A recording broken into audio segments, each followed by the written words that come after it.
ए रूनी उठ। और चादर खींचकर चित्रा ने सोती हुई अरुणा को झकझोर कर उठा दिया। क्या है, क्यों परेशान कर रही हो?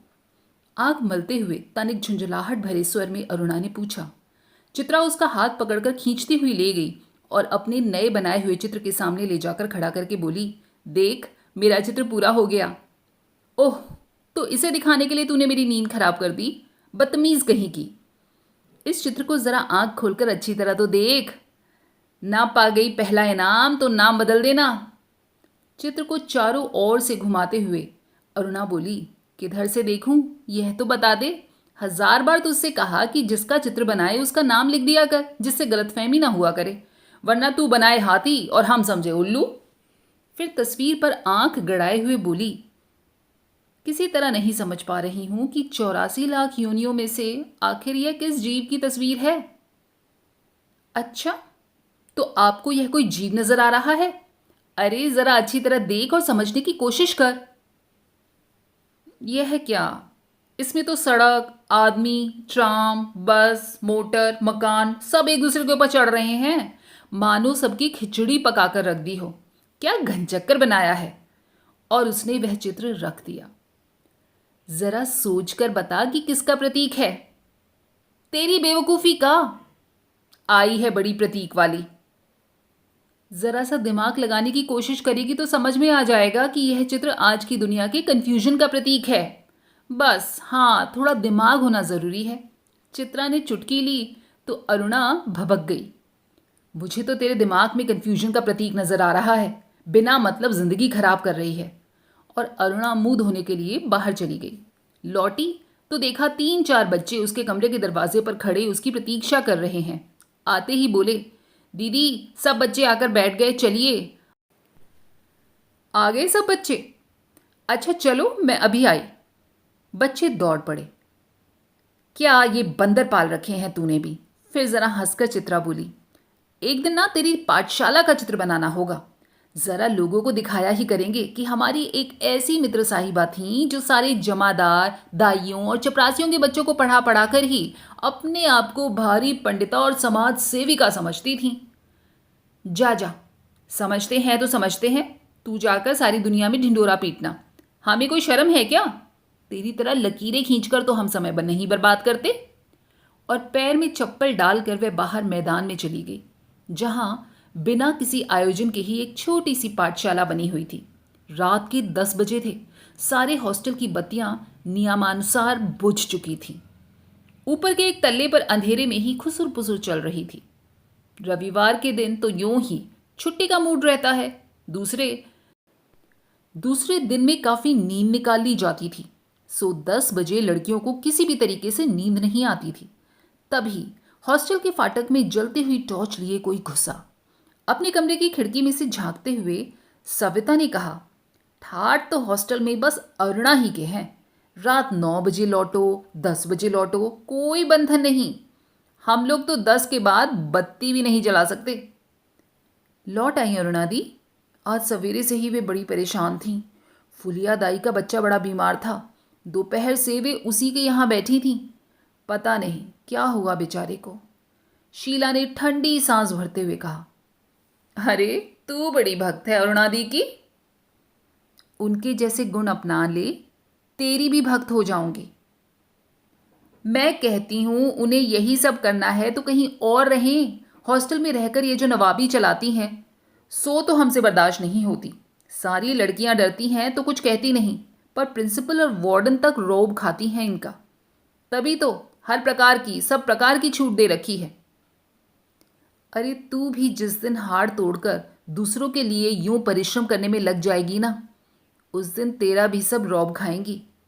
पर तुम्हें तो सजने संवरने से ही फुर्सत नहीं मिलती, दूसरों के लिए क्या खाक काम करोगी। अच्छा अच्छा, चल अपना लेक्चर अपने पास रख। अरुणा अपने कमरे में घुसी तो बहुत धीरे से, जिससे चित्रा की नींद खराब ना हो। पर चित्रा जग ही रही थी। दोपहर से अरुणा बिना खाए पिए बाहर थी। उसे नींद कैसे आती भला? मेस से उसका खाना लाकर उसे मेज पर ढककर रख दिया था। अरुणा के आते ही वह उठ बैठी और पूछा, बड़ी देर लग गई, क्या हुआ रूनी? वह बच्चा नहीं बचा चित्रा, किसी तरह उसे नहीं बचा सके, और उसका स्वर किसी गहरे दुख में डूब गया। चित्रा ने माचिस लेकर लैंप जलाया और स्टोव जलाने लगी, खाना गर्म करने के लिए। तभी अरुणा ने कहा, रहने दे चित्रा, मैं खाऊंगी नहीं, मुझे ज़रा भी भूख नहीं है। और उसकी आंखें फिर छल छलाई, आंसुओं से भर गई। चित्रा ने कहा, जो होना था सो हो गया, अब भूखे रहने से क्या होगा, थोड़ा बहुत खा ले। नहीं चित्रा, अब रहने दे, बस तू लैम्प बुझा दे। उसके बाद 2-3 दिन तक अरुणा बहुत ही उदास रही, लेकिन समय के साथ साथ यह गम भी जाता रहा और सब काम ज्यों का त्यों चलने लगा। शाम के 4 बजे थे। 4 बजते ही कॉलेज से सारी लड़कियां लौट आईं, पर अरुणा नहीं आई। चित्रा चाय के लिए उसकी प्रतीक्षा कर रही थी। पता नहीं कहाँ कहाँ अटक जाती है। वह बड़बड़ा रही थी कि इतने में पीछे से अरुणा आ गई। अरे क्यों बड़बड़ कर रही है, ले मैं आ गई, चल बना चाय। तेरे मनोज की चिट्ठी आई है, चित्रा ने कहा। कहाँ? तूने तो पढ़ी ली होगी फाड़कर, है ना? चल हट, ऐसी बोझ चिट्ठियां पढ़ने का फालतू समय किसके पास है? और फिर तुम्हारी चिट्ठियों में रहता ही क्या है जो कोई पढ़े? बड़े बड़े आदर्श की बातें, मानो खत ना हुए कोई लेक्चर हुआ। अच्छा अच्छा, तू लिखा कर रस भरी चिट्ठियां, हमें तो वह सब आता नहीं। वह लिफाफा फाड़ कर पत्र पढ़ने लगी।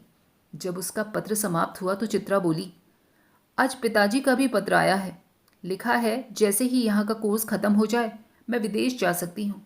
मैं जानती थी पिताजी कभी मना नहीं करेंगे। हाँ भाई, धनी पिता की इकलौती बिटिया ठहरी, तेरी इच्छा कभी टाली जा सकती है?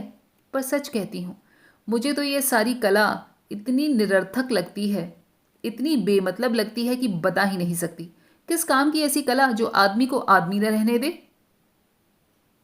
तो तू मुझे आदमी नहीं समझती? क्यों? चित्रा ने पूछा। तुझे दुनिया से कोई मतलब नहीं, दूसरों से कोई मतलब नहीं, बस 24 घंटे अपने रंग और तूलियों में डूबी रहती है। दुनिया में बड़ी से बड़ी घटना घट जाए, पर यदि उनमें तेरे चित्र के लिए कोई बढ़िया आइडिया ना हो तो तेरे लिए वह घटना कोई महत्व नहीं रखती। बस हर घड़ी, हर जगह और हर चीज में तू अपने चित्रों के लिए मॉडल खोजा करती है। अरुणा ने कहा, अरे मेरी इस लगन को देखकर ही तो गुरुजी कहते हैं कि वह समय दूर नहीं जब हिंदुस्तान के कोने कोने में मेरी शोहरत गूंज उठेगी। अमृता शेरगिल की तरह मेरा भी नाम गूंज उठे, बस यही मेरी तमन्ना है। चित्रा चहक कर बोली, कागज पर इन निर्जीव चित्रों को बनाने के बजाय 2-4 की जिंदगी क्यों नहीं बना देती? तेरे पास सामर्थ्य है, साधन है। अरुणा ने कहा, वह काम तो तेरे और मनोज के लिए छोड़ दिया है। तुम दोनों ब्याह कर लो और फिर जल्दी से सारी दुनिया का कल्याण करने के लिए झंडा उठाकर निकल पड़ो। और चित्रा हंस पड़ी। फिर बोली, अच्छा यह बता कि तेरे यह सब करने से ही क्या हो जाएगा? तूने अपनी अनोखी पाठशाला में 10-20 बच्चे पढ़ा लिए, तो क्या निरक्षरता मिट जाएगी? क्या झोपड़ी में 10-20 औरतों को हुनर सिखाकर कुछ कमाने लायक बना दिया, तो क्या उससे उनकी गरीबी मिट जाएगी? अरे यह सब काम एक के किए से नहीं होते। जब तक समाज का सारा ढांचा नहीं बदलता तब तक कुछ नहीं होने का, और ढांचा ही बदल गया तो तेरे मेरे करने के लिए कुछ नहीं रहेगा। तेरे मेरे कुछ करने की जरूरत ही नहीं पड़ेगी, सब अपने आप ही हो जाएगा। फिर दोनों में कला और जीवन को लेकर लंबी लंबी बहसें होती और चित्रा अंत में कमर पर हाथ धरकर उठ जाती। अच्छा अच्छा, बंद कर यह सब लेक्चरबाजी, बोर कहीं की। यह पिछले 5 वर्षों से इसी प्रकार चल रहा था। हर 10-20 दिनों के बाद दोनों में अपने अपने उद्देश्यों को लेकर, अपनी अपनी दिनचर्या को लेकर एक गर्मा गर्म बहस हो ही जाती। पर न वह उसकी बात का लोहा मानती थी और न वह उसकी बात की कायल होती थी। 3 दिन से मूसलाधार वर्षा हो रही थी। रोज अखबारों में बाढ़ की खबरें आती थी। बाढ़ पीड़ितों की दशा बिगड़ती जा रही थी और वर्षा थी कि थमने का नाम ही नहीं ले रही थी। अरुणा सारे दिन चंदा इकट्ठा करने में व्यस्त रहती। एक दिन आखिर चित्रा ने कह ही दिया, तेरे इम्तिहान सर पर आ रहे हैं, कुछ पढ़ती लिखती क्यों नहीं? सारे दिन बस भटकती रहती है। फेल हो गई तो तेरे ससुर साहब क्या सोचेंगे कि इतना पैसा बेकार ही पानी में बहाया। सुधर जा, कुछ पढ़ ले। आज शाम को एक स्वयं सेवकों का दल आ रहा है। प्रिंसिपल से अनुमति ले ली है मैंने। मैं भी उनके साथ जा रही हूँ। चित्रा की बात को बिना सुने अरुणा ने कहा। शाम को अरुणा चली गई। 15 दिन बाद वह लौटी तो उसकी हालत काफ़ी खस्ता हो रही थी। सूरत ऐसी निकल आई थी कि मानो 6 महीने से बीमार हो। चित्रा उस समय अपने गुरुदेव के पास गई हुई थी। अरुणा नहा धोकर खा पीकर लेटने लगी, तभी उसकी नज़र चित्रा के नए चित्रों की ओर गई।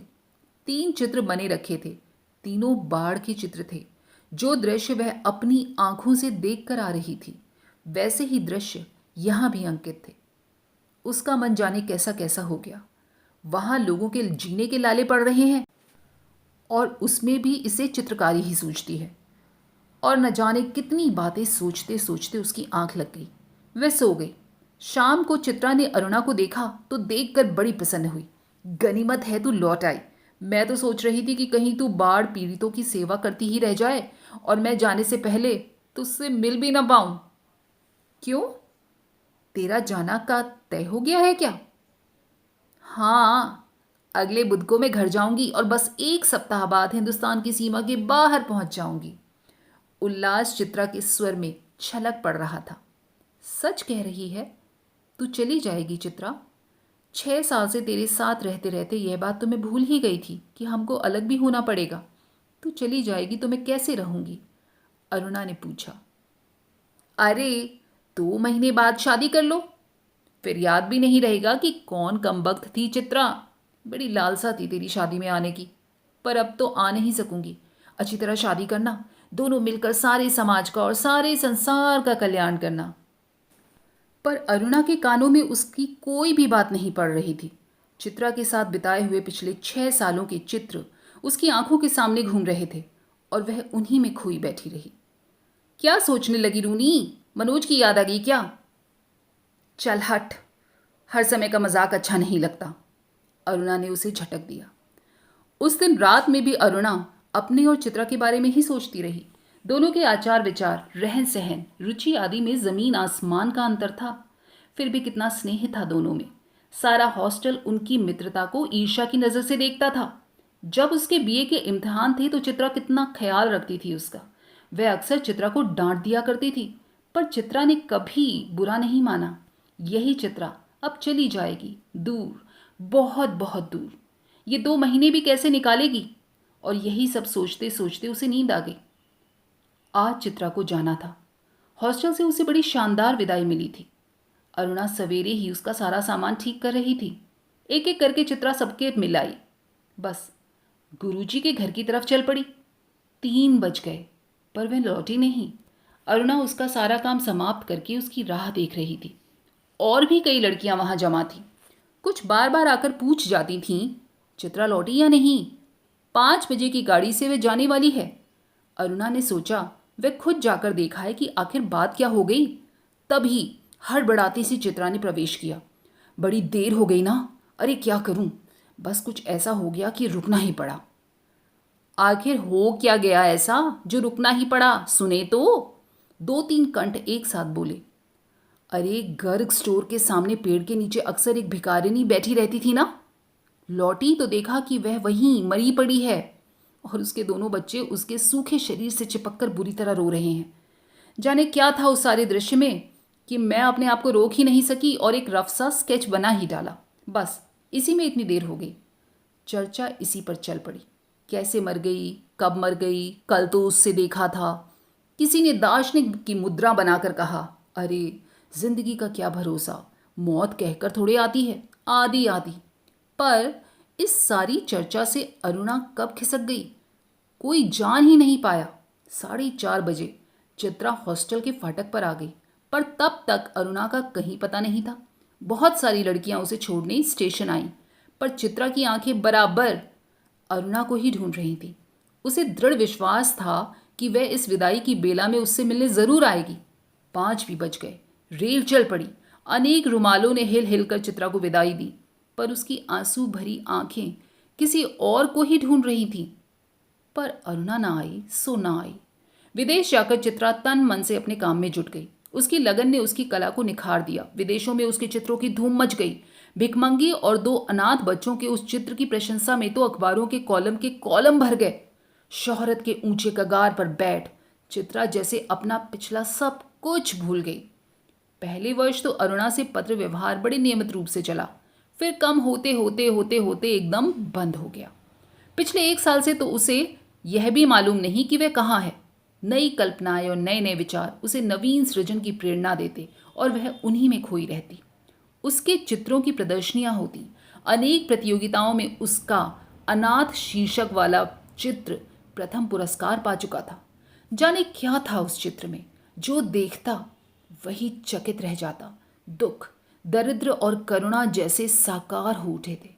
3 साल बाद जब वह भारत लौटी तो बड़ा स्वागत हुआ उसका। पिता अपनी इकलौती बिटिया की इस कामयाबी पर गदगद थे। समझ नहीं पा रहे थे कि उसे कहाँ उठाएं कहाँ बिठाएं। दिल्ली में उसके चित्रों की प्रदर्शनी का विराट आयोजन किया गया। उद्घाटन के लिए उसे ही बुलाया गया था। उस प्रदर्शनी को देखने के लिए जनता उमड़ पड़ी थी। भूरी भूरी प्रशंसा हो रही थी और चित्रा को लग रहा था जैसे उसके सपने साकार हो गए। उस भीड़ भाड़ में अचानक उसकी भेंट अरुणा से हो गई। रूनी कहकर वह भीड़ की उपस्थिति को भूलकर अरुणा के गले से लिपट गई। तुझे कब से चित्र देखने का शौक हो गया रूनी? चित्रा ने पूछा।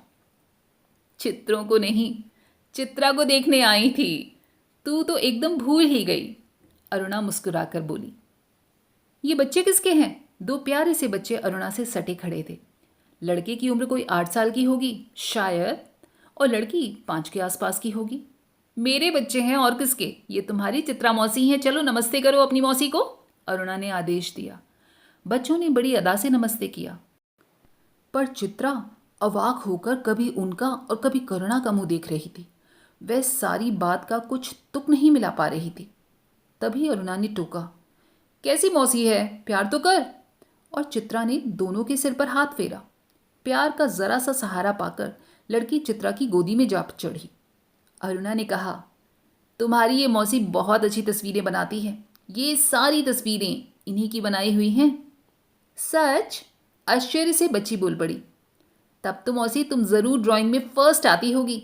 मैं भी अपनी क्लास में फर्स्ट आती हूँ। तुम हमारे घर आओगी तो अपनी कॉपी दिखाऊंगी। बच्चों के स्वर में मुकाबले की भावना थी। चित्रा और अरुणा इस बात पर हंस पड़ी। आप हमें सब तस्वीरें दिखाइए मौसी, समझा समझा कर, बच्चे ने फरमाइश की। चित्रा समझाती तो क्या, यूं ही तस्वीरें दिखाने लगी। घूमते घूमते वे उसी भिकारिनी वाली तस्वीर के सामने आ पहुंचे। चित्रा ने कहा, यही वह तस्वीर है रूनी जिसने मुझे इतनी प्रसिद्धि दी। ये बच्चे रो क्यों रहे हैं मौसी? तस्वीर को ध्यान से देखकर बालिका ने कहा। इनकी मां मर गई है, देखती नहीं मरी पड़ी है। अरे इतना भी नहीं समझती। बालक ने मौका मिलते ही अपने बड़प्पन की छाप छोड़ी। ये सचमुच के बच्चे हैं मौसी? बालिका का स्वर करुण से करुणतर होता जा रहा था। और क्या, सचमुच के बच्चों को देखकर ही तो बनाई थी ये तस्वीर, चित्रा ने कहा। हाय राम, इनकी मां मर गई तो फिर इन बच्चों का क्या हुआ? बालक ने पूछा। मौसी हमें ऐसी तस्वीर नहीं, अच्छी अच्छी तस्वीरें दिखाओ, राजा रानी की, परियों की। उस तस्वीर को और अधिक देर तक देखना बच्ची के लिए असह्य हो उठा। तभी अरुणा के पति आ पहुंचे। परिचय हुआ। साधारण बातचीत के पश्चात अरुणा ने दोनों बच्चों को उनके हवाले करते हुए कहा, आप जरा बच्चों को प्रदर्शनी दिखाइए, मैं चित्रा को लेकर घर चलती हूँ। बच्चे इच्छा न रहते हुए भी पिता के साथ विदा हुए। चित्रा को दोनों बच्चे बड़े ही प्यारे लगे। वह उन्हें एकटक देखती रही। जैसे ही वे आंखों से ओझल हुए उसने पूछा, सच सच बता रूनी, ये प्यारे प्यारे बच्चे किसके हैं? अरे कहा तो मेरे, अरुणा ने हंसते हुए कहा। अरे बताओ ना, मुझे ही बेवकूफ़ बनाने चली है, चित्रा ने फिर पूछा। एक क्षण रुककर अरुणा ने पूछा, बता दूं? और फिर उस भिकारिनी वाले चित्र के दोनों बच्चों पर उंगली रखकर बोली, ये ही वे दोनों बच्चे हैं। क्या? विस्मय से चित्रा की आंखें फैली की फैली ही रह गई। क्या सोच रही है चित्रा? कुछ नहीं, मैं सोच रही थी कि, पर शब्द शायद उसके विचारों में ही खो गए। दोस्तों, कैसी लगी आपको ये कहानी? नीचे कमेंट करके ज़रूर बताइएगा। अगर पसंद आई हो तो लाइक, शेयर और सब्सक्राइब करने में बिल्कुल कंजूसी मत कीजिएगा। फिर मिलेंगे अगली बार ऐसी ही दिल छू जाने वाली कहानियों के साथ। तब तक अपना और अपनों का खास ख्याल रखिए, स्वस्थ रहिए, मस्त रहिए। नमस्कार।